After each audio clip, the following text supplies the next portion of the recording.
a lot students, then scholars, even the faculty members, researchers, research guides, everybody has to struggle to reach a zero level, that reach ground level and define the problem at last, include it in the proposal and then later in the thesis.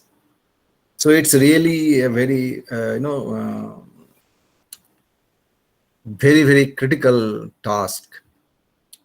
So there are a lot of point of views, there are a lot of opinion, comments, or you can say the experts' thoughts. It will vary. If someone asks, where from shall we start thinking about the problem statement for research? It's really a critical question. Where from? Shall I start from my own thoughts? Shall I start from my own learnings, whatever I have acquired in the recent past? Or shall I explore my interaction with a group of scholars or academicians or industry experts or social scientists, policy makers, whomsoever they may be? Or shall I try to find out a researchable problem from reading newspapers? Or is it that if I am attending a conference or seminar, I may get some idea about some researchable problem? Sometimes maybe I am reading a theory. For example, I am reading a theory of democracy, or theory of culture. In management studies, for example, theory of motivation, theory of leadership. So I am reading Maslow's need hierarchy theory. So I am reading so many theories, and then, or philosophy. I am reading philosophies, ancient Indian philosophy, Vedantas, Upanishads, whatever. At the same time, I am equally engaged in the modern literature. So while engaged in very intensive reading and interacting with people outside or in the collegial group, attending seminar conferences, reading research papers. So it's a kind of it's a holistic, cumulative intelligence, a holistic, cumulative, collective intelligence that can give you some spark. That can give you some spark, and that spark will fire up and will show you something which can be taken further as the issue or problem to be addressed by a research study. So it's a very difficult question. Whenever, if for example you are attending a job interview, a faculty recruitment interview, and some expert asks you, please tell me the source of information or sources of problem for research. Problems are not sold in market. I cannot go to a provision store and buy a problem and come back to home and start my research. Even somebody else cannot give me the guarantee that come to me, I'll give you a research problem.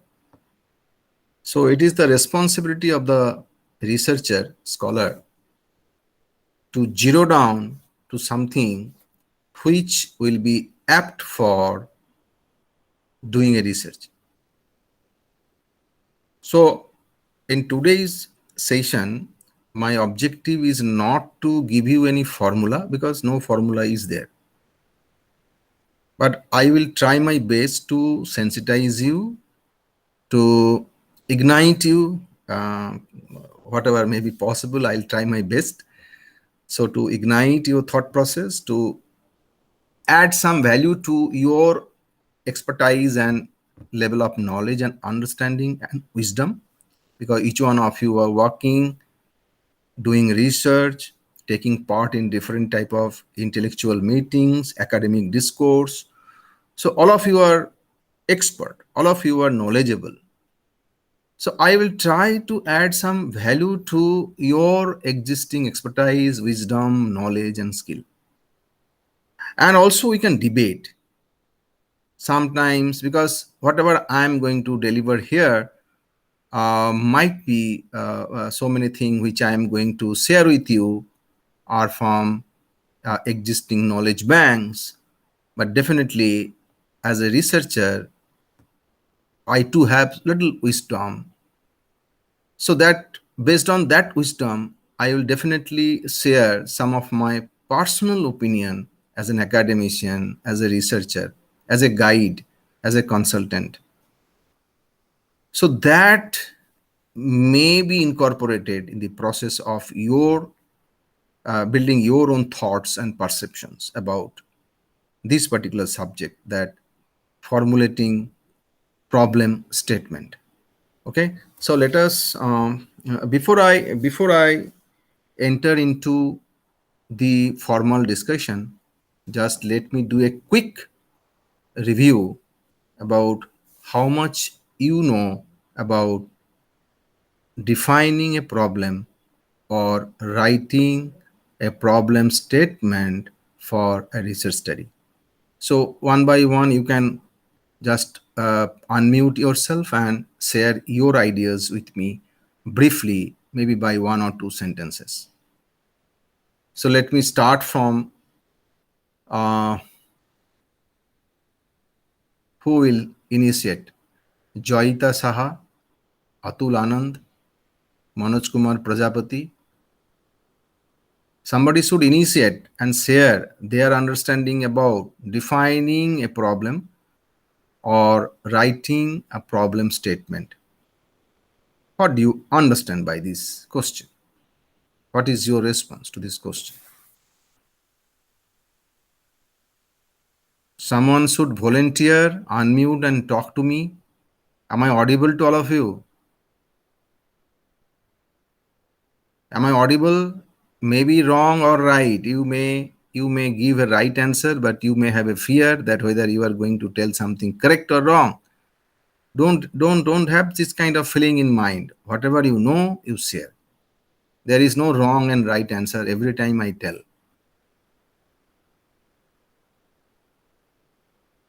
Dayasankar, is everybody Please connected? respond, please. Whether all are connected? No, because I Yes. sometimes scared that the people are So may I speak? connected. Yeah. No, there is no need to take permission. Please unmute and talk. Introduce yourself briefly and then talk. Sir, I'm Tista Mukherjee. I'm pursuing my PhD from Calcutta University. Yeah. My discipline is economics. Hmm. And for formulating the research proposal, Hmm. first I need to select some topic that interests me. Hmm. This is, I think, the first step. Tista, 1 minute. Tista, just I'm sorry to interrupt. Not proposal. Here we are going to discuss about defining research problem and writing problem statement. That is the topic for today's discussion, not proposal. Okay, right, sir. So Hmm. first I need to select a topic that seems to be interesting to me. Hmm. And then I need to review some work in that topic, Hmm. and I need to jot down those works Hmm. in a notebook. Hmm. And then if I jot down the if I read those paper very critically, then it's good. But at the initial steps of research, we Hmm. can't critically examine those papers, Hmm. so Hmm. we can't find the research gap properly initially. Hmm. So that's the problem of starting research initially. Hmm. But the first step is to understand the research gap. Hmm. After selecting my topic, Hmm. then I need to review the research, and then Hmm. I need to understand the research gap. And Hmm. initially, that may be flawed, Hmm. I would say, as a new researcher. Very good, Tista. Very good. I appreciate. I appreciate. You are on the right track. You are on the right track. Anyone else? Payal Mukherjee, and Jaita Saha.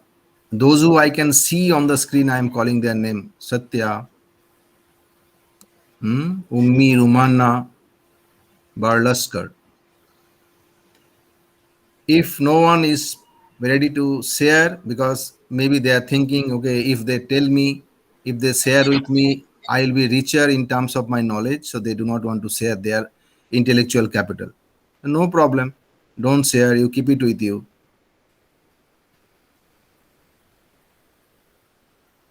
No issue. No issue. So thank you, So, Tista, once again. uh, so this side, Shanga, I'm Hmm. my discipline is I worked in public health nutrition for Hmm. malnutrition management of children. Hmm. Sir, maybe you can correct me. So Hmm. we can do a systematic review and then understand the gaps, and based on those inferences and conclusion, we can Hmm. draw the problem statement. Hmm. Right, right. Because whatever you said, it is also correct. Question is we have to understand. There is echoing. Okay, so you have correctly said that identifying the gap is one of the major responsibilities of the researcher. Because if there is no gap, there is no justification to do research. Definitely, scientific logic is there, and it is established that yes, gap is to be identified, and then the researcher's responsibility is to fill the gap to whatever extent possible through an investigation and research. But whenever we think about identifying a problem, Tista said that something which is interesting to me. That is one of the important principles for selection of a topic or research area. Definitely, you should not do research in such area in which you do not have interest. Research is exclusively your personal learning journey. We don't do research on the request of anybody else. We do research to link to our own life and professional experience, to satisfy our own professional goals and ambitions, and our passion for contributing to society and the knowledge system. So it is our own personal domain and space. So definitely what Tista said, I am 100% agree. I agree with her that interest is very much important, and passion. So the subject in which I have interest, the subject in which I have passion, the subject which is very close to my heart, the subject with which I am associated for a long time. I am working for the education of the tribal children, and I have seen a lot of ups and downs. I have seen a lot of government policies, 5-year plans, lot of initiatives, lot of programs, lot of projects. But still, I find the tribal children, in terms of their educational status, at par, to be compared at par with the students of other communities. They are standing far away, standing far away. After spending crores and crores of rupees in this particular sector, there is no such comfortable, appreciable, remarkable achievement in terms of tribal education.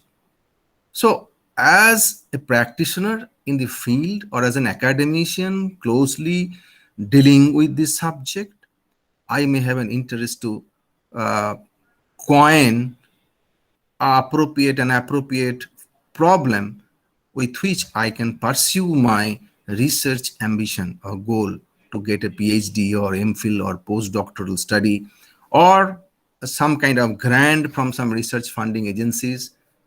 uh, uh, so that could be, there could be so many different types of motivations, but interest is one of the important requirement. Never forget, never compromise. So I do not have interest, my guide is asking me to do research on something else in which I do not have an interest. My guide is assuring me, my teacher is assuring me, my colleagues assuring me that interest will be developed in due course of time.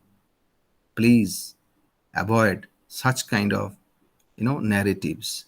Please avoid such kind of statements, assurances, hopes given by anybody else, including your guide. So that's why we say that doing PhD, it has nowadays it has become a kind of a ritual. That if I am in academics, as per norm, as per rule, I need to be a PhD. So I have to do PhD. I have no interest, sir, in doing PhD, spending 5 6 years time. So you are not in a right profession. You are not fit for teaching. If you are doing PhD involuntarily, if you are doing PhD without motivation, if you are doing PhD without any passion, you are a misfit in teaching profession. Please do not spoil your life and career. Not only your career, hundreds and thousands of students' life will be associated with you. Please don't do that. You find out something else and pursue that as your alternative career. If you are an academician, by default, you must have interest in research. You must have interest in research. If you feel that you are not a researcher and you have no taste in research, then I think I will 100% tell, honestly, I will confess that then you are in a wrong profession. Please take it with serious note. So, uh, when it is a question of identifying a topic and then come down to a research problem, so first of all, I have to ensure that the subject, that domain I am trying to do research, it is of my own interest. I have some passion. I have some experience. I have some knowledge. I am confident that I can collect data. I am confident that I can complete this project within this stipulated time period.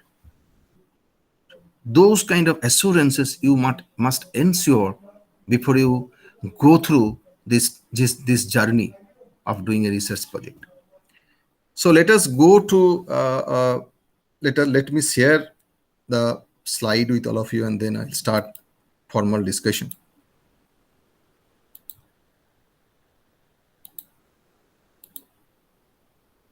Is it visible, my slide? Yes, sir. Very good.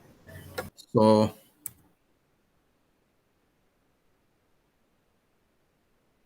okay. So just very briefly, because this is essential to start with, just to warm up. All of us know very well what is research, but it is important to revisit and then proceed. So what is when I say research? It is all about something which is very scientific in terms of its approach, something which is very much scientific in its approach, to find out some new facts or information to satisfy something, to satisfy something. Okay? It may be an issue, it may be a problem, it may be something else. So we are getting engaged in a scientific inquiry where we try to find out some new facts or information which will contribute to solve the target issue, problem, or anything else. It may be something which is very much fundamental to contribute to basic knowledge base. It may or may not directly or indirectly impact the life of the people, economy, culture. But relativity theory of physics, quantum theory of physics, for example. So pure research. So scientists are engaged in this kind of researches. Whether these are going to transform the life of people or not, that doesn't matter. It is a fundamental research or basic research. So there are hundreds and thousands of researchers engaged in fundamental research or basic research. But a section of research where social scientists, behavioral scientists, then management, academicians in the field of management and other relevant fields, interdisciplinary, multidisciplinary. So they try to find out some kind of possibilities and potentials to improve and transform the life of people by addressing certain issues and problems which is creating disturbances in their relationships and functions. Clear? So it may be some issues, it may be some problems, it may be something else which demands or draws some attention from a researcher, which demands some technical, insights to get rid of that. If we can solve it, the relationship may improve. If we can solve it, the functions of people may improve. So it could be creating an organization, it could be establishing a beautiful relationship culture inside an organization, it could be about developing a new product, it could be about creating a new market, it could be about creating a new sect of customers, whatever it may be. So there is a purpose for which we are engaged in research. We are trying to find out new facts and information to cater that kind of requirements and needs. So here, whenever we use the word problem in research, so problem does not mean an apathy, a social apathy. No, a problem does not mean a social malaise. Please try to understand. When we say research problem, it does not mean that beggary and then poverty, unemployment. These are the social problems. These are social problems. Research problems, all social problems may be part of research problems, but all research problems may not essentially be part of social problems. Okay, sometimes we may do some research to help a group of employees. Sometimes you may do research to see whether the particular product innovation gets success. Sometimes we do research to establish a product in a particular market. Clear? Sometimes you do research to understand and improve the relationship between among employees. So society may get benefit, may not be directly but otherwise. But when you use the word social problems, so beggary, poverty, dowry system, and then now it is COVID pandemic, these are all social problems. But social problems and research problems are not synonymous. That we need to understand. Social problems and research problems are not synonymous. They're different. Clear? So some observations I have given here, for example, some observations I have given here. You all, as scholars, as faculty members, as expert practitioners, you may come across such observations either by somebody else or by yourself. Authoritarian managers are not successful. Such kind of statements will pop up here and there when you are attending a conference, attending a meeting, interacting with a group of scholars or students or faculty members or colleagues, practitioners, or reading a newspaper, watching some TV news channel. Understand? So this kind of statements popping up, and you as a researcher definitely will act as a magnet, and those statements will come to you. Knowingly, unknowingly, consciously, unconsciously, will come to your door and level your consciousness and knock your door. You see, this is a statement. Do you find any interest? Do you find any interest in it in terms of putting it in your thought process and think critically about it? So these kind of statements will act as a stimuli for a researcher. Women are more religious than men. Women are more disciplined than men. Such kind of debates, conversations, arguments, counter arguments we often come across. Okay, in our daily life, in our professional life, our social life, wherever it may be. Similarly, there are so many such kind of statements pop up and which trigger our thinking process. So that may be a point of initiation to think about or to conceptualize about a prospective research problem. What is scientific approach? What is scientific approach? As I have said in the last slide, because scientific approach, and that is the mantra in research. Whether you are doing quantitative research or you are doing qualitative research, the scienticism is the mantra, the guiding principle. Now, there is also debate. There are people who will strongly protest against this scienticism. They will develop arguments that when we say scienticism, it's about physics and chemistry, that is material science and physical science. But when it is social science, it should not be always strictly guided by scienticism. So there are debates. So definitely debates are unending, and also we cannot ignore such views because there is a merit. Social science and physical science. The social science definitely greatly influenced by the principles of physical science, the scienticism. But when we talk about qualitative research, it may not follow the conventional course or method or approach, whatever we follow in the quantitative research or empirical research.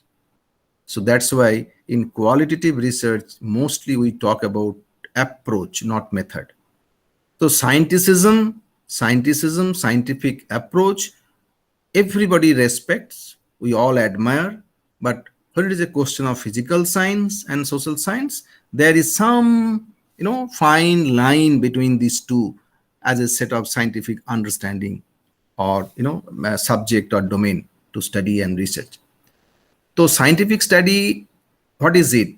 We mean by scientific study, we mean something which is systematically built, and then we create a theory, and then we proceed further. Okay. So that we'll discuss a little bit later. Why I am telling these as the background or in the backdrop of understanding statement of problem, because this is very, very important. As a researcher, you have to understand fast that whether I am going to do a qualitative study or a quantitative study, whether my research is going to help improve the intervention technique of a practitioner, or I am going to address something which is very much generalized statement, the trend of education, the trend of consumerism, very generic statement which are to be generalized. So whether I am going to do an empirical research or I am going to do a kind of qualitative research, exploratory design. So what is I am looking for? What is my plan which is hidden in my mind? What is the plan which is hidden inside my desire? What I want to do actually? So all those thought processes, if they are not appearing in you as a researcher in your mind, then definitely you are still far away from the research process to be initiated by you. Make it very, very clear. If you sitting on a table and just thinking what is going to be my research topic, so definitely you are still far away from the research process conceptually, intellectually, technically, otherwise. So whenever I'm thinking about a research, I am in the process for last couple of months. So definitely I have thought about whether I am going to do a cross-sectional study, what kind of sample, what would be the composition of my target group, what kind of relationships I am going to see, what is my actual purpose through this research. Okay, all those things will definitely pop up in your mind. And whenever you are trying to find out the problem for your research, you have to consider all those points, whether it is a qualitative study or quantitative study, whether I am going to mix both inductive and deductive reasoning. Understand? Whether I am going to collect data over a period of time, is it going to be longitudinal study or cross-sectional study? Clear? Whether I am going to I am going to take some hypothesis and test and use inferential statistics or not. So what exactly I want to do? Am I going to contribute to the fundamental research, basic research, or is it that whatever I am going to do, it falls under applied research? So all those points must revolve around your mind simultaneously when you are thinking about doing a research project.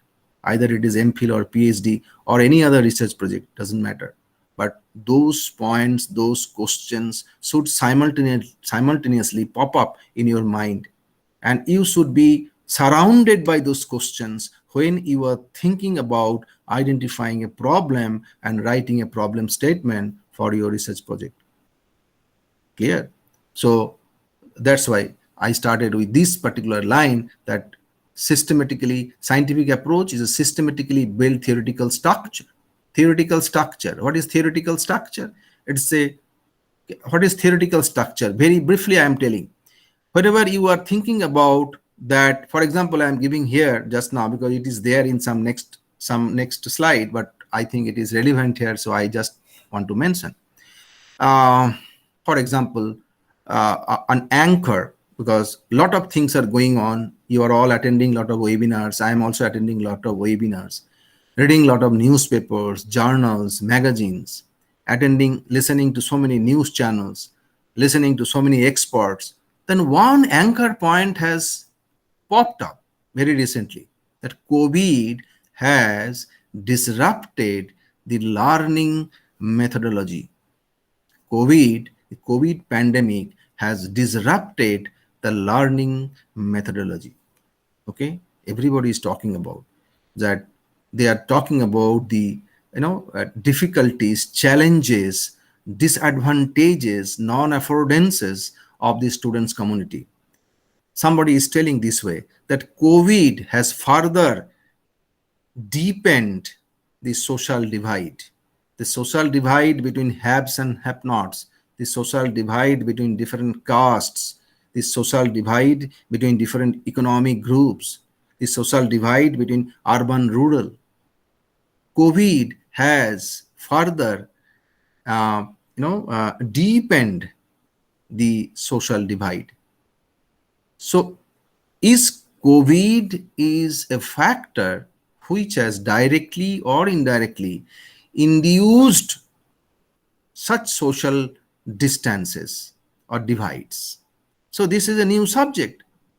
This is a new subject, and if this subject draws your attention, then you may not get readily available theories in the books or journals or encyclopedia.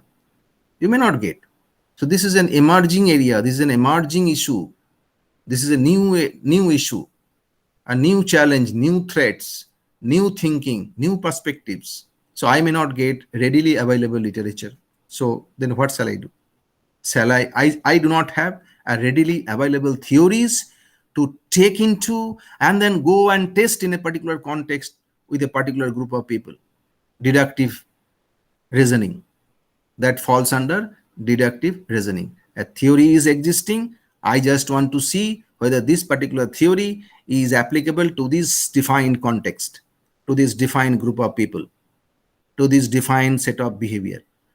If it is accepted, if it is really relevant, so definitely accordingly the hypothesis results will come to support it, or the hypothesis may go against this theory and its relevance to today's context. Now I have to think in the beginning itself. I have to think whether I am going to take up some existing theories and then see whether they are really applicable in today's context. Then I am thinking about deductive research. So if I am thinking about a deductive research, I have to go for a quantitative method or empirical study. If it is quantitative method, empirical study, then I have to do extensive review of literature and I have to find out gaps of research from those reviews. Understand? The avenue in which you are walking, in the avenue or the street on which you are walking, that street, if it is correctly chosen by you, that street will take you to the destination that is referred as identifying the problem and writing the problem statement. But if I do not know exactly on which path, which lane, which road I am walking, then it will be very difficult for a researcher to come to that zero level. That means identifying the problem and writing the statement of the problem. Very important. The second is it tests beliefs and theories empirically and control conditions. So I've already said it. the scientist carefully guards his research against his own preconception on the behavior and variables. So why it is called scientific approach?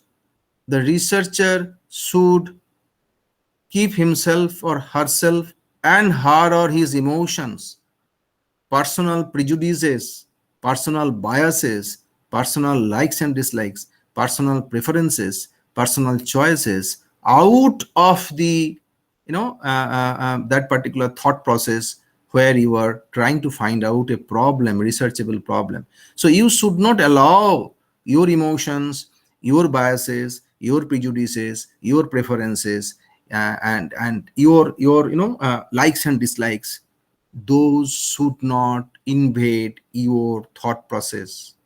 Those should not invade your thought process. You have to keep separate from your personal, your personal construct, your personal, what I would say, I'm just trying to find out an appropriate word, that what you are, your thought process, your emotions, your value systems, your preferences, your choices, you keep it aside when you are thinking about a research problem. You should never, because for example, internally you are exclusively against online education. Hypothetically, for example, there are many teachers. If informally we discuss with hundreds of teachers, you will find that 15%, 20% teachers are not at all comfortable to deliver online, and they have a kind of personal biases. They have a kind of personal judgment in terms of scope of online technology in education sector.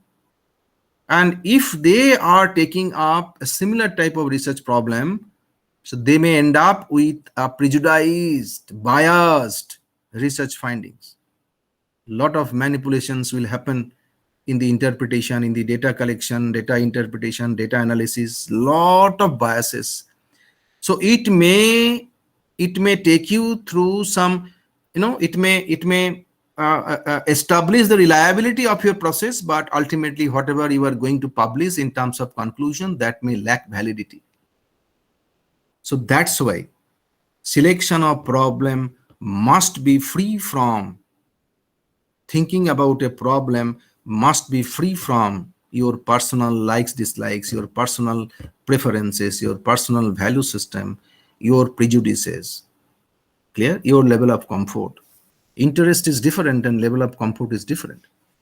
So that is to be taken into consideration, so that whatever may be the outcome, I can defend my research.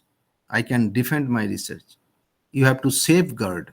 You have to safeguard your research journey. How to safeguard? You keep your personal attributes, personal matters separated, distant from the research concept, process, okay, including problem definition and writing statement of problem. So that is what scientific approach is meant to us.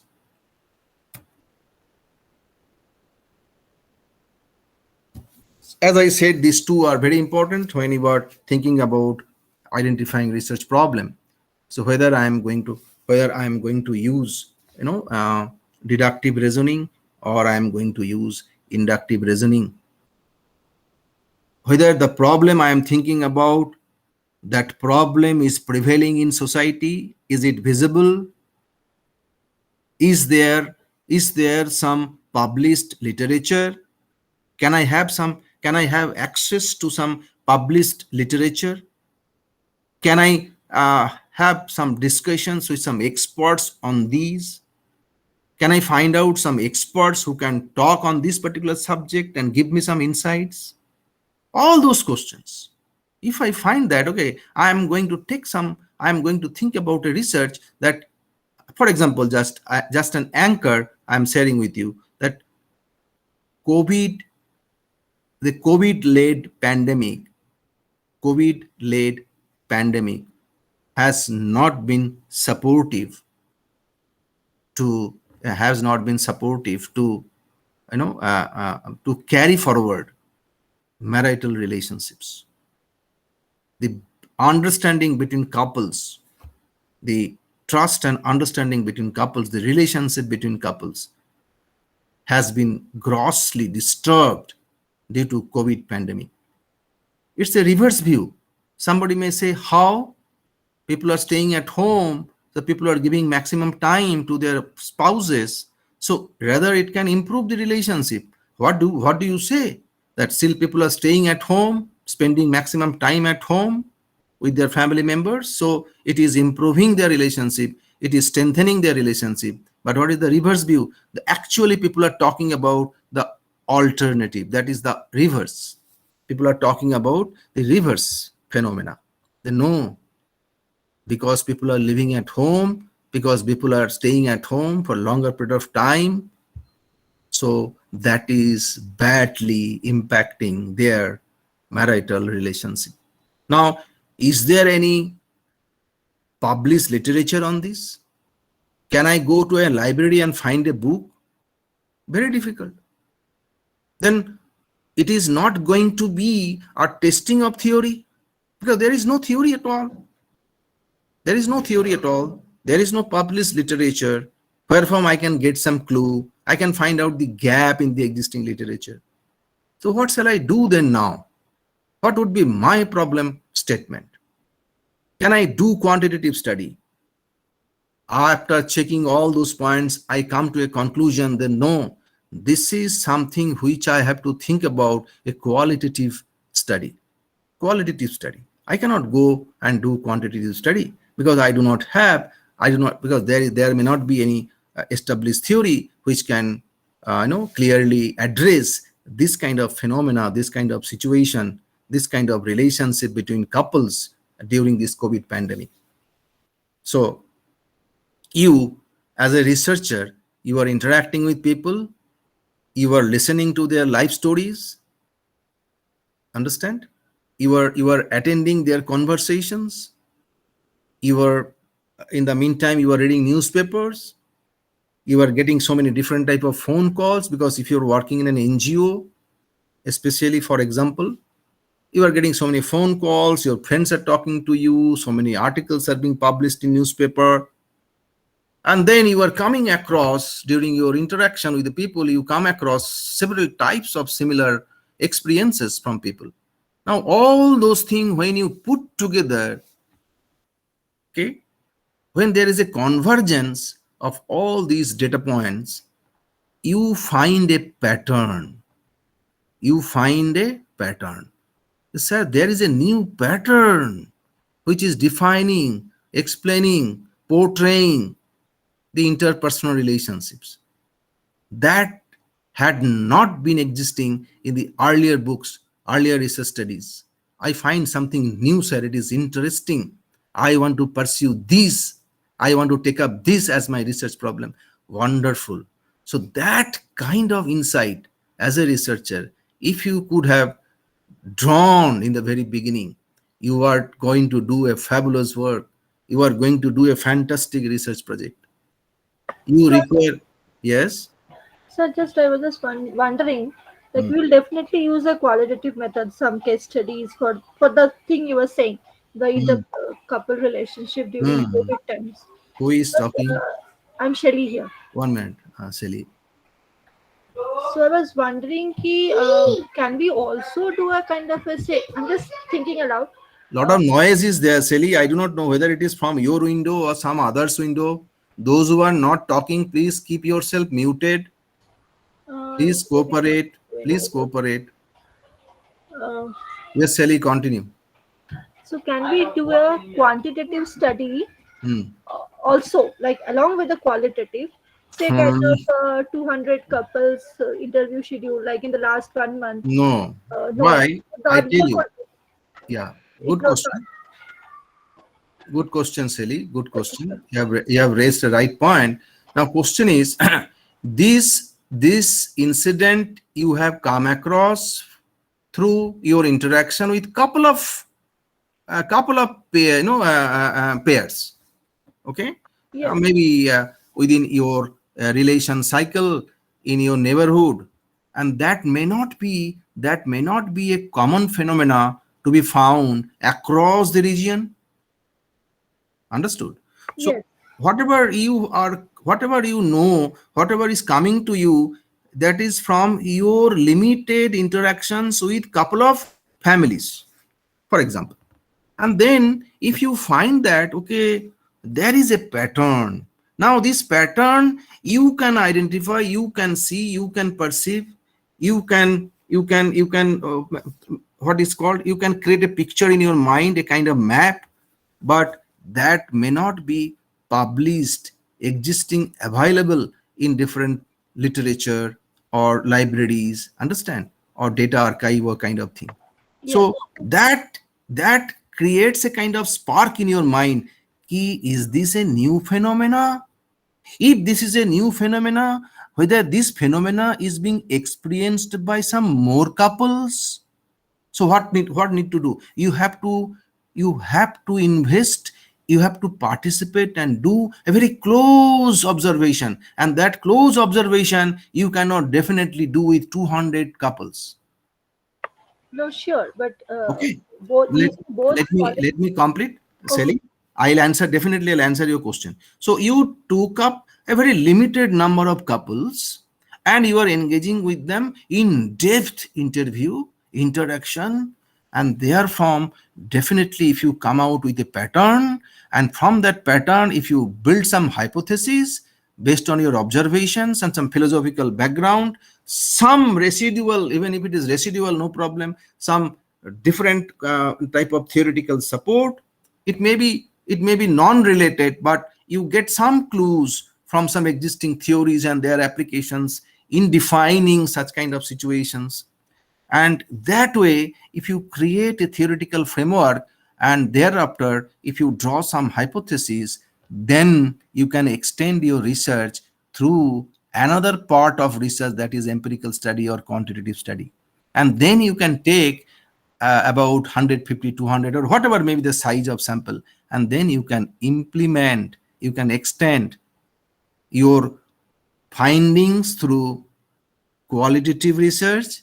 Now you are trying to validate by extending the research into a mixed method, and you are utilizing hypotheses, and you are going to utilize statistics to test those hypotheses empirically with a smart size of sample, and then you draw a conclusion and generalize that irrespective of gender, irrespective of social status, irrespective of educational qualification, irrespective of their occupational status, covid has COVID has, showed a kind of negative impact on the, marital relationships. Okay, sir. Thank you, sir. Understood. Yeah, not in the beginning. So that is what one of the important responsibilities we researchers must have in the beginning. So we have to understand whether my research is going to be an inductive kind of reasoning going to be used, or I'm going to use deductive reasoning, whether my entire plan will draw me to develop some theory, or I'm going to test some theories. So these things, fundamental things, should be very, very clear in the beginning. Then, okay, this I have already discussed, so I am not going into further discussion. This is another important point we have to take into consideration. Whether it is, the last example, what we had been discussing with Sally, that COVID's impact on marital relationships or marital, it is causing some marital discord. So that I have encountered or have come across from 2-3 such families through references, through direct interaction, and then I cannot simply jump into a conclusion and make a judgment that COVID has invariably impacted the marital life of hundreds and thousands of people in our society. That type of generalization I cannot do. But the problem I am going to take, that problem must address whether this is a mass phenomena or not, whether this is a mass phenomena or not, or whether this phenomena is restricted to some social groups. So that I need to be very clear in the very beginning of my research project. So this is one of the important aspects which will definitely determine the defining of your problem and writing your problem statement. Whether I am going to generalize my findings, whether this is the purpose and aim of my research or no. If it is no, if it is purely qualitative research, then I will draw conclusion, but I am not going to do generalization. But if it is deductive research, definitely I may go for drawing conclusion. At the same time, if there is sound empiricism, then I will generalize. Clear? If something is found in a group of students in a class where the demographic profile of all the students are mostly similar, and if the findings from a small group, sample group, that can be generalized in the entire class. Is there any doubt with anyone sitting here? Is that point clear? Yes, sir. Yeah. So that also I have to consider when I am thinking about identifying the research problem, whether I am going to generalize it or not, whether my outcome will be generalizable, whether it is going to be generalizable or not. If not, then definitely I am inclining towards a qualitative research. And then maybe this is the first stage of my research, and if it is some interesting hypotheses are coming out, then I may extend the research the next part, that is quantitative research or empirical research, and then I will draw a conclusion. At the same time, I can generalize the findings. So actually that kind of research actually honestly contributes to the knowledge base. Last day I was talking to you about 4 quadrants, that what kind of contribution you are going to make. Whether it is a revelatory, it is a revelatory contribution, something new I found, not replicatory. People have done and I am also doing. People have done in Maruti, I am doing in Suzuki. People have done in Hero Honda, I am doing in Bajaj Scooter. So that's not going to contribute a lot to the existing knowledge system. Clear? So that is what we have to make it very clear in the beginning, whether I am going to address a mass issue or not. Accordingly, I have to proceed and then think about defining the research. This is one of the important, one important concept in social science research per se, that is called parsimony. Okay, what is parsimony? Very interesting. It happens to most of our lives. It happens to most of our lives. What is that? Multiple causation suggest social economic phenomena are explained using multivariate models where several variables are used. What is parsimony? Parsimony, if you are taking a lot of interest in parsimony, and if you really have a honest desire to pursue that kind of what I can say approach, then it may take you to meta-analysis. It may take you to meta-analysis. When there are multiple factors, I find that multiple factors, I'm reading research papers, 1, 2, 3, 4, 25, 50, 70, 80 research papers, and I am using because manually it is not possible. So I am using a software, RAX. RAX is a beautiful software I'm using to do my review, to support me in my review process. So I am putting 100 research papers, and then when I collect all those research papers, the software tells me what is unique in those research papers I uploaded there, where they differ and where they are similar. So it helps me to find out the pattern, and then it helps me to find out how many different types of variables have been taken into consideration. Multivariate models, understand?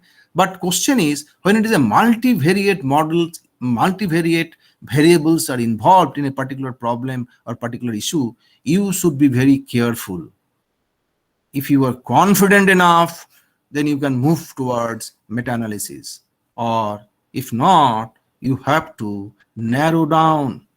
You have to identify certain selected variables which have produced a substantive content in terms of literature. Then I should go with that. Because if I am going to do a quantitative study, if I am going to do an empirical study, I need sufficient review of literature, inferences through earlier research contributions. So that is very important.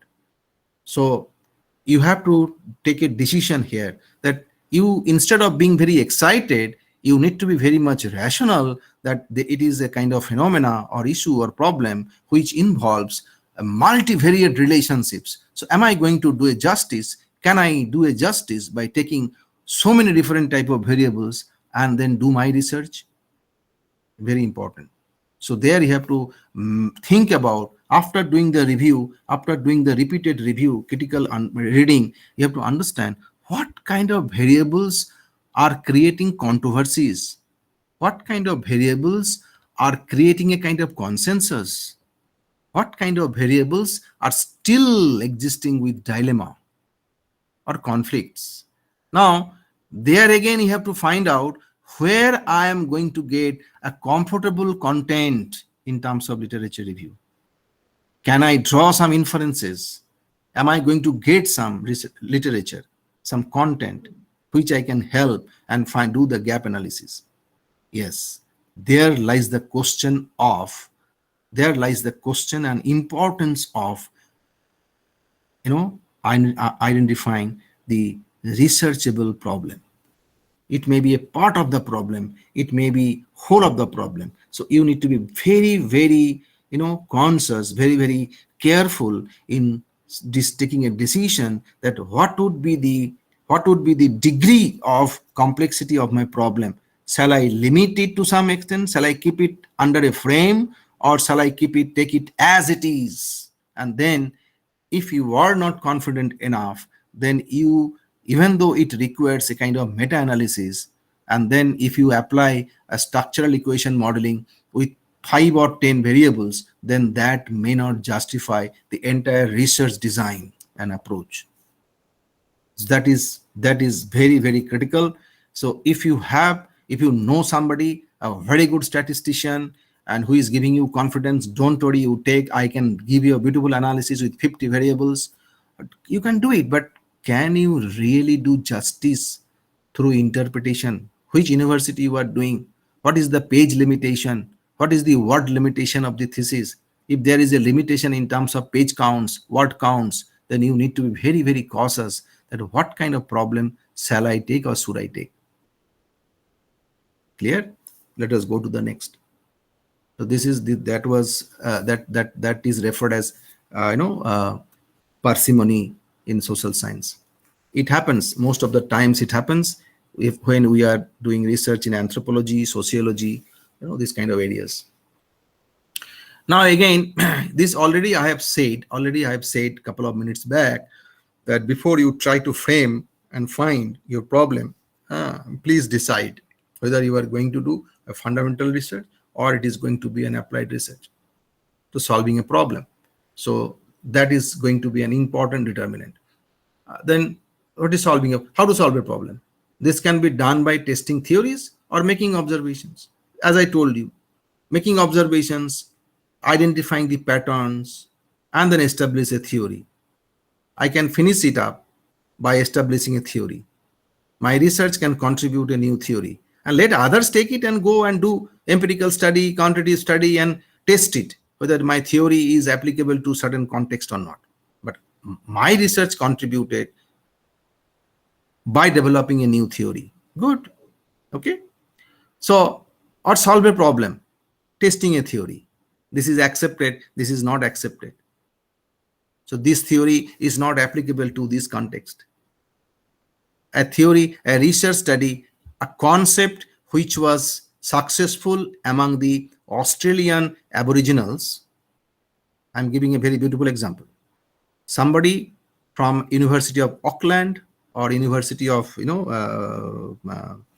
Sydney conducted a beautiful study, and they found that a particular concept is accepted, practiced by the Australian Aboriginals. Now I am excited. So that theory I have taken up, and I try to find out whether that particular theory is going to be accepted and applied to Indian tribal communities. Any specific, there are many hundreds of tribal communities, distinct tribal communities existing in India. So I found that theory is not applicable.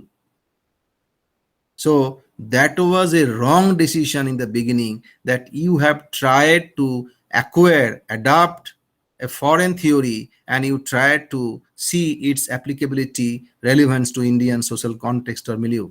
Instead of doing that, you should have done a qualitative research and come out with a theory which could define, explain, describe the tribal population, the tribal community of Indian origin.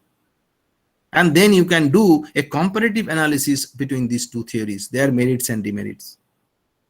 So we need to be very, very careful when we are thinking about selecting a research problem. Clear? Very important. Next, 4 general conceptualization of a research problem in social science. 4 general conceptualization. There are many. I'll be sharing with you many 2-3 different perspectives. Okay, so again, just to ignite your thought process, you are thinking about finding out a problem. So you think about whether I am going to find out a causal relationship between 2 factors or variables, whether I am going to find out a relationship between nutrition and poverty, illiteracy and poverty, or illiteracy and malnutrition. A lot of studies have been done which have economics. This is, I think this may create interest to, I forgot his name, from Calcutta University, who is doing research there, economic scholar. So whether it is because of poverty that illiteracy is going up, or it is because of malnutrition, I do not know. So sometimes I'm reading newspapers, some experts also are talking, and because it is, I'm just talking it, I'm just presenting this example to you just to instigate your thought process, because these already have been done. Hundreds and hundreds of researches already have been done, which has categorically, critically established the fact that malnutrition leads to poverty. Poverty leads to malnutrition. Equally, malnutrition leads to poverty. When somebody is suffering from malnutrition, it eats up the energy, the ability of a person. So he remains jobless, non-moving, stagnant, confined to home. So definitely poverty will engulf that particular person or family. So if you are thinking that I am trying to find out a causal relationship, and then accordingly you have to think about and define and identify your problem. Whether I am going to find out a differences of opinion, that the liberal arts, for example, a subject liberal arts, how it is perceived by engineering professors, academics, those who are working in engineering institutes, the perception of the arts and science college professors and academicians, and the perception of the management institute professors and academicians. So do they differ in their opinions? Do they differ in their perspective? I want to do a study on that. Liberal arts through the perceptions of academics in different domains. So that may be beautiful title of my research. That I am going to understand how do different groups of or different domains, academicians, how do they perceive the scope of liberal arts in their respective disciplines. Because you are having an interest to do a research in the interdisciplinary and multidisciplinary area. So that could be a wonderful topic for you. And then you have to think about defining a problem, identifying a problem which will address differences in opinion or differences in perspectives. So some kind of anchors you have to find out. That yes, I was attending a seminar and I found a group of engineering professors and a group of management professors were debating, fighting with each other during the paper presentation. That's the point, that's the trigger point for me. And then I immediately come back and start doing research, review of literature. Let us see, let me read some literature from the management discipline, from the other disciplines. And if I really find out, yes, they are of different opinion about liberal arts, beautiful topic for me. So that could be a beautiful problem definition, research problem for me. Whether I am going to describe something, I want to see how do people interpret, and describe the gender roles in society. How do they construct the concept of gender? I have to describe. I'm not going to compare in a particular community. I'm going to do in a particular religious community or caste group or income group. Understand? So I'm going to see how do they define their construct, gender construct. Okay. So I'm not going to compare. I'm not going to find out any causal relationship, but I'm going to describe. So definitely it is indicating you that it is going to be a descriptive research. So accordingly, you try to find out the research problem. What I'm going to do? How do people of this particular community define and narrate the gender as a construct? Beautiful. So it is going to be a descriptive research.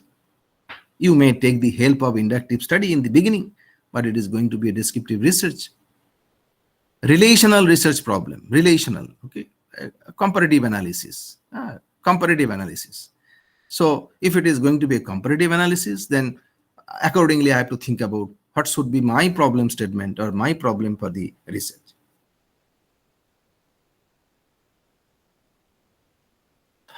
Up to that, up to last slide, that is slide 11, up to slide 11, if anyone is having any question, you can ask me, because I am now entering into a different section, that is framing of problem statement or writing a problem statement, how to proceed. I am now going to talk about that.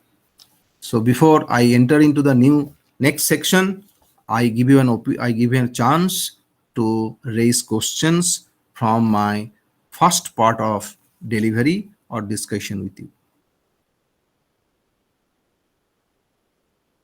Anyone can put forward question or raise some issue, disagree with me, or add some new point, a new opinion. Is there anyone? As I proceed, I'll not wait because I'm not feeling good. Sir, this side Shanga speaking. Hmm. Sir, no, I mean, nothing, no new concept. But sir, would like you to draw some light on this RAX software and RAX the software, I'm just telling you. Hmm. in context of like meta analysis and parsimony. Yeah. See, this is an analysis, a literature review software. Literature review software. You can put in Google. You can see RAX literature review. RAX literature review. Then you will get this software. You can create an account. You can create an account and then you can go inside and do self learn. Hmm? Who was Okay, sir. speaking? Who was Okay, speaking? What is your thank you, name? sir. Shanga, sir. Shang. Okay. So you can just go to Google, you can download, you can create your account, signing in, and then you can go inside and learn yourself. Okay, thank you, sir. Okay. So what are the different sources? I think already I have given you hints in the earlier discussion. What are the different sources of researchable problem? It could be deductions from theory. Yeah, you are a theoretician, you are an economics scholar, so you are reading so many different type of theories in economics. Understand? Then if you are in a marketing domain, so supply theories, demand theories, pricing theories, so many things in a marketing research you are studying. So, and then for example, as a student, as a scholar of marketing, some marketing scholar has come up and doing a kind of brainstorming, thinking critically that the COVID-led pandemic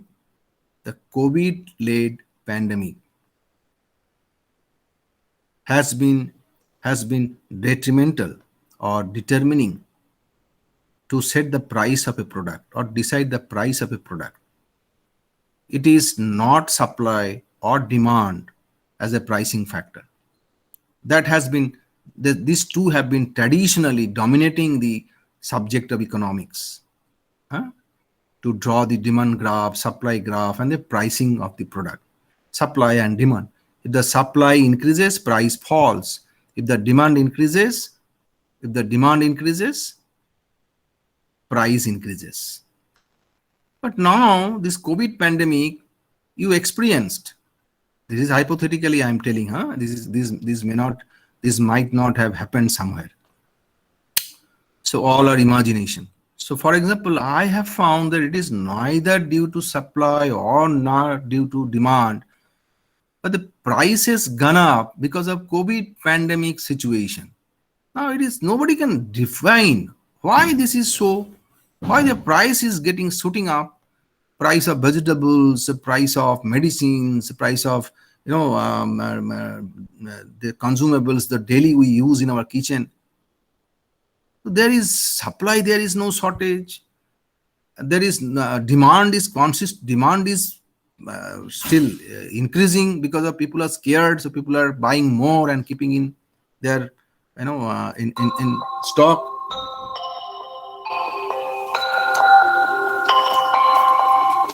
Chandan, I am in a session. I'll call you back. Okay. So you understand. So somebody is closely observing and then making a statement that it is due to COVID. The COVID-led pandemic has been determining to fix the price of commodities. It is not, neither it is supply nor it is demand. Now see, this is a very thought-provoking, a very critical statement or narrative you are getting from people. Now you as a researcher, if it really instigates some thought process in you, then definitely you can proceed and start discussion with your guide, with your teacher, with your colleagues, even with your students, and then you can just advance this thought process and find out if it is so. Then it could be a beautiful, innovative research topic. So one is deductions from theory. So if this is my objective, so I know where from I can get my problem. How to identify my problem? Definitely I have to go to literature and find out gaps. Simple. Interdisciplinary perspective, beautiful. So sociology, psychology, economics. Sociology, psychology, economics. So these three variables I'll draw variables from these three different domains, and I am going to try the behavior of a particular group of people during pandemic. Behavior, psychology, sociology, and economics. So psychology, sociology, I found a lot of studies have been done, but economics were never taken into consideration as one of the variables. Now I am going to see that interdisciplinary perspective. So where from the problem idea will come up? It may not come up from psychology directly. It may not come up from the sociology directly. It may not come up directly from economics. But you are doing a considerable review of literature from sociology, psychology, and economics, and some of the interdisciplinary domain, psychology and sociology, some research, and therefrom you can find out some arguments, some context, and then you can link it to the existing pattern of behavior, and then you can find out and formulate a statement. Clear? So I'm talking very theoretically because readily available, I do not have an example with you, with me, so that I can share with you. So sociology and psychology well connected. Psychosocial, we all use it and we know it. But economics, how it is coming in and intervening, the relationship between psychology and sociology as an intervening factors. Something new. Income going down. COVID time, income drops. Income drops. Because of income drops, there is a disruption in the life of the migrant laborers. Because of income drops, there is a disruption in the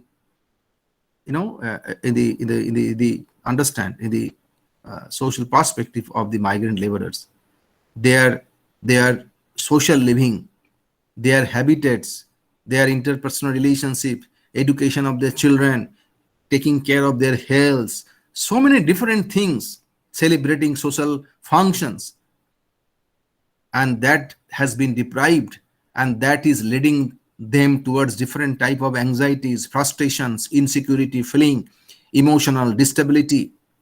Oh, ho, ho, ho. Sir, it is something new. So my problem statement, I have to find out accordingly.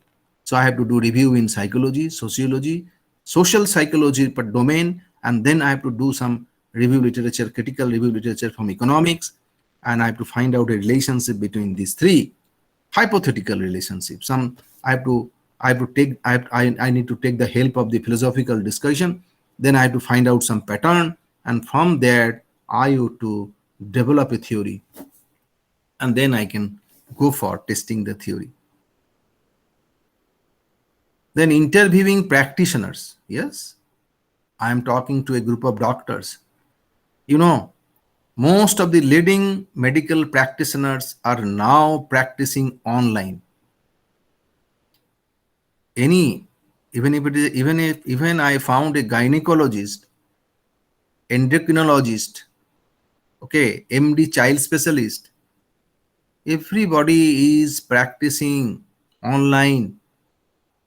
You can, there is so many software domains are there. Doctors, they register there, and there is a link. You can go and click the link, you can book your appointment, you can pay the fees online, and then that particular day, that particular time, doctor will appear on screen, and then virtually, and then you can consult with the doctor. Before that, you can upload all your reports. The doctor will go through the reports, but definitely doctor cannot touch you and experiment. Doctor definitely cannot check your heartbeat and body temperature and any other thing if doctor wants to do. Limitations are there, but there are possibilities too. So whether you are going to interview the practitioners, so that could be the source of your problem. You can identify problems from there. Personal experience, your own personal experience, Sally working in a field for 20 years. So Sally has a lot of experience, personal experience and wisdom. Sally wants to utilize that wisdom and experience, and she wants to translate it into a kind of introductory note with the help of some existing literature support, and she may come out with a very convincing assumptions and hypotheses. So that is possible. Then relevant literature. I'm doing review of, I'm studying books, journals, encyclopedia, and then I can find out some scope for researchable problems. So these are the different avenues for research papers, because I have broken up the these 5 or 6 items here: census data, data banks, websites, observation, interactions, webinars, conferences, seminars, social events, thoughts, personal experience. So these are the different sources of your research problem. What should be the component? Ideally, whenever now we are coming to that, how to write a problem statement. Okay, it should have, ideally it must have 3 to 4 components.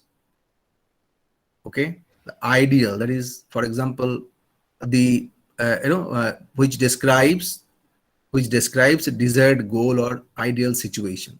Explain how things should be. Some ideal situation that if it is a kind of I'm telling about, for example, the COVID situation. You take it, for example, COVID situation, that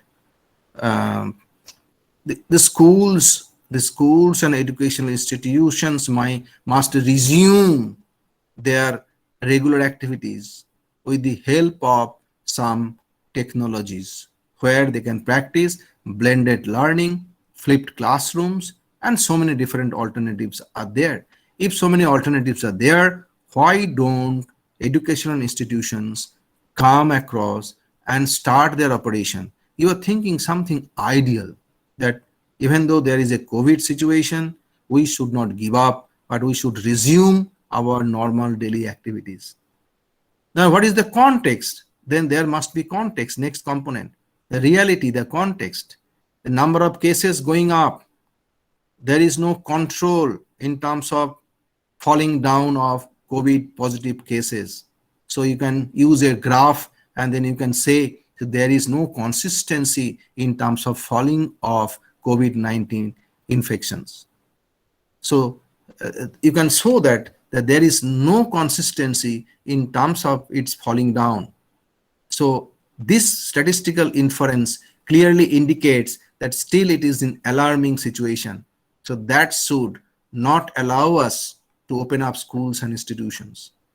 So you're talking about ideal situation, then you're talking about the context and reality, then you are talking about consequences. Okay, if it happens, so what will if this is adopted, then what will happen? If we want to do this, what kind of precautions we need to take? Clear? So that way you can write the problem statement maybe around 5-7 lines or 8 lines. Sometimes it may go to 10-12 lines, but the more it is short, the better it is its objectivity. Don't make it a lengthy statement, 1 page, 2 page statement, problem statement, never know. Review can go on, and when you do gap analysis, that should not go beyond 10 to 12 lines. Very, very distinctly you have to point out that this is the ideal situation, this is the context, and these are the consequences. Now there you can use the interplay of some variables and factors, how those variables and factors are defining the reality, are making the status quo of the current context. Even though the current context is stable, but some institutions are taking risk and leadership. They are utilizing some kind of technology which is producing some good results and consequences. So you're establishing logic, arguments, and then you want to take up that 2-3 variables and you want to do a kind of research to see how they are effective in arresting spread of COVID while hundreds of students are assembling in a particular education institution and resuming their daily activities. Might be. So scientific argument, scientific rationale, scientific logic. I am not putting my emotions. I am not banking on symptoms. Okay, I am not banking on, I'll tell that factors. So I am not putting into my own biases, my own preferences.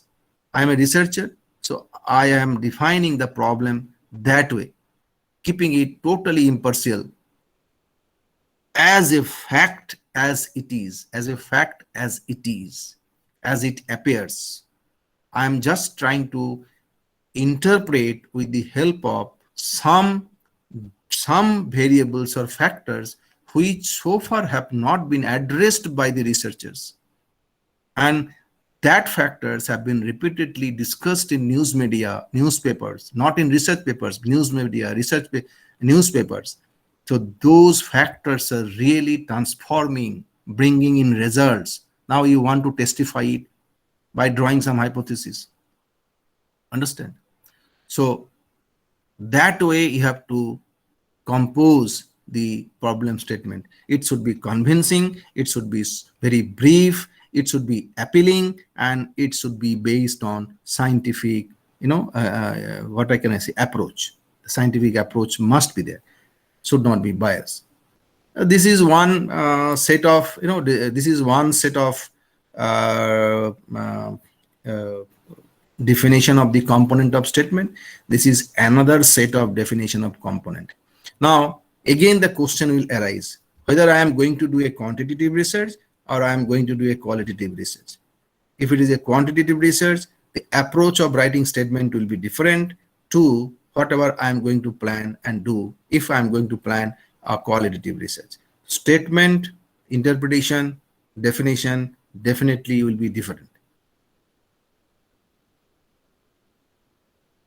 That is briefly. What is a problem statement? It is there. The problem What is the problem of my research? That itself is a problem statement, isn't it? I'm not just making a joke fun. What is the problem of my research? That itself is a problem statement. You have to identify what is your problem, and then problem statement to be written. So really it is sometimes it puts us with a lot of stress, a lot of challenges, and we find ourselves in puzzle. So really it is a difficult task, but once it is defined, defined and rightly written through statements, you definitely will find yourself in a more comfortable position as a researcher. What is in a problem statement? What you have to find out? That I told you a couple of minutes back, that conflict, concern, controversy. Concern. What is the concern in Taliban-led Afghanistan? What is the concern? Whether female childs are going to be deprived from higher education. That is a concern. The entire international community is closely watching the developments in Taliban-led Afghanistan. Primary level they have allowed, but not in advanced higher levels of studies. They are not allowing girls to go there. So concern. Due to this crisis, the one particular important stakeholder of Afghan society, women, they are going to be deprived of their higher education opportunities. So it is a concern. It is not a problem. It is an issue. So we have to do research. Could be research. It could be you could do a research on it. Then controversy. Okay, controversy. What controversy? What controversy? That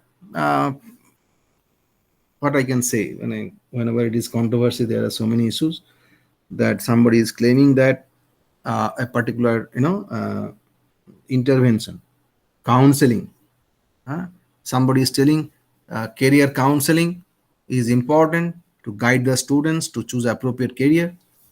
Somebody is telling no, it is not exactly career counseling, but it is a beautiful education which can determine the success of a student or their future. Now, this kind of demands, counter demands, counter arguments will be there. And if you really find out some good stuff, that yes, there is a debate that which is more important, the career counselor or the teacher? Who is more important in determining the career success of a student? Is it a subject expert teacher or a career counselor? So you want to do a comparative analysis, and then definitely you can go and do a beautiful study, empirical study, drawing some hypotheses and then testing theories and draw a conclusion.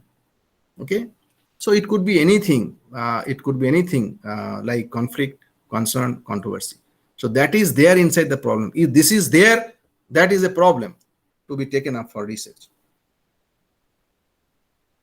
These are the distractions for writing a problem statement. Please, I am having fever. If a patient is having fever, the fever is the symptom. The problem may be jaundice or malaria or COVID. Clear? So if you as a researcher, if you cannot distinguish between symptoms and problems, then it will mislead your problem statement. Absenteeism is not the problem. Clear? Absenteeism is a consequence. Labor turnover is not a problem. People are coming and going. They are not sticking to a company. There are studies in US, Fortune 500 companies, selected companies, 50, 60 companies, they conducted a study. They found that 15 to 25% new recruits, management trainees, they leave organizations after 35 or 40 days of their joining. This is a consequence. This is not the problem. What is the problem? One of my senior colleague, he is now engaged in writing a beautiful article. So he is a very veteran, HR practitioner. So he found that the induction program, the way corporate organizations conceptualize, design, and deliver the induction program to the new recruitees. It is frustrating. It is not engaging. That is one of the reasons, important reasons, that people leave an organization immediately after joining. So you have to distinguish between symptoms, problem, and consequences. Clear? Sales going down. Sales going down. Factor, what is the responsible factor? Sales going down. This is not a problem. This is a consequence. What is the problem? Defect in the quality check. Defect in the quality check. The quality check, there is some serious mistake happening. Clear? And then products reaching the customer's house, and the customers find it difficult to use, and that spreads like a wildfire, and people come across such kind of happenings with certain kind of product, and suddenly it goes down and your brand image is just lost. You just lose it. So we have to understand, distinguish between symptoms, consequences, and problems. Okay, and there is solutions are never part of problem statement. Be very careful. So that is what you have to control. Causes, no. You cannot write these are the causes of this problem. Causes will come out as a finding. Take care. You are going to take some variables in the later part of your methodology whenever you are going to write, but causes are not part of the problem. So whenever you are focusing more on the causes, it will distract you in writing the problem statement. Blame game, never. Writing problem statement, avoid blame game.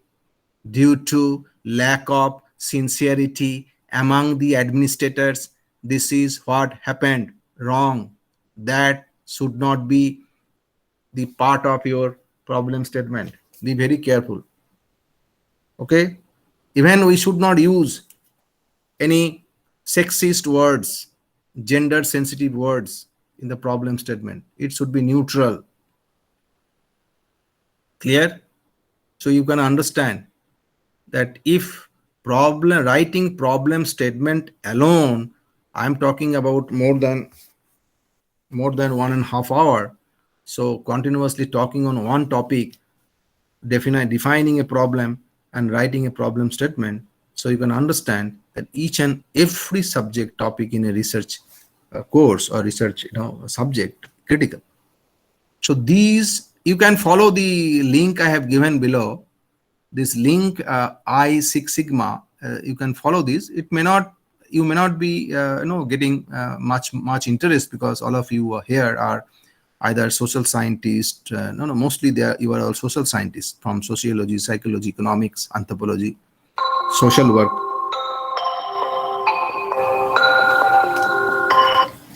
Understand? So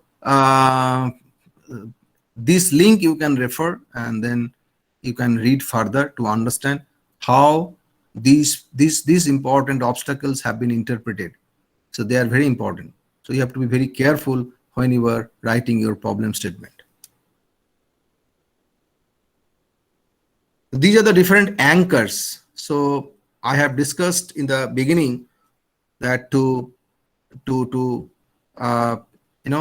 develop an understanding about the problem, to identify a problem, to see a problem, to fill a problem, you need to have some anchors, some statements, some comments, some opinions.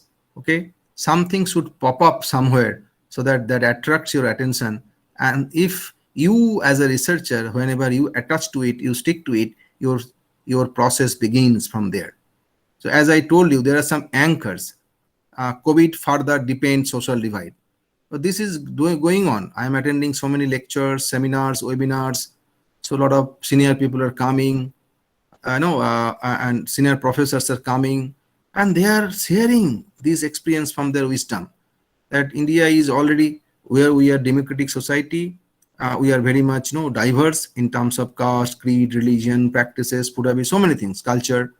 So there is already a divide, social divide in terms of religion, caste, occupation. COVID further deepened that divide. So is COVID a factor?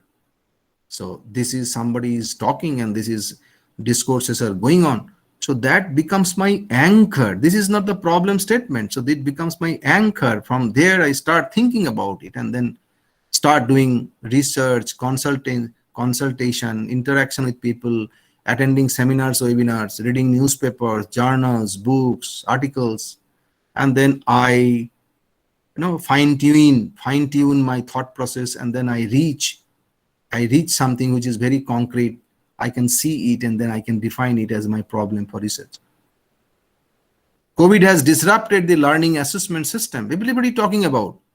Before this session, I was attending one seminar conducted by ASMA.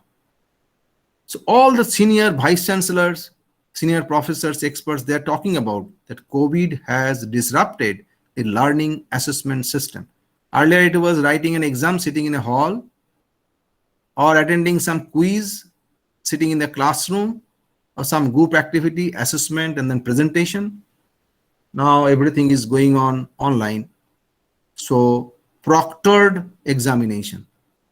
So many softwares have come up which will assist the examination department to conduct examination from a distant place. Students will write examination from their respective houses and the institute will proctor them through a software. Is it 100% foolproof? No, not. But that way people are thinking that COVID has disrupted learning assessment system and students are getting support because of this. So this is an anchor, and from there I start thinking of defining a research problem.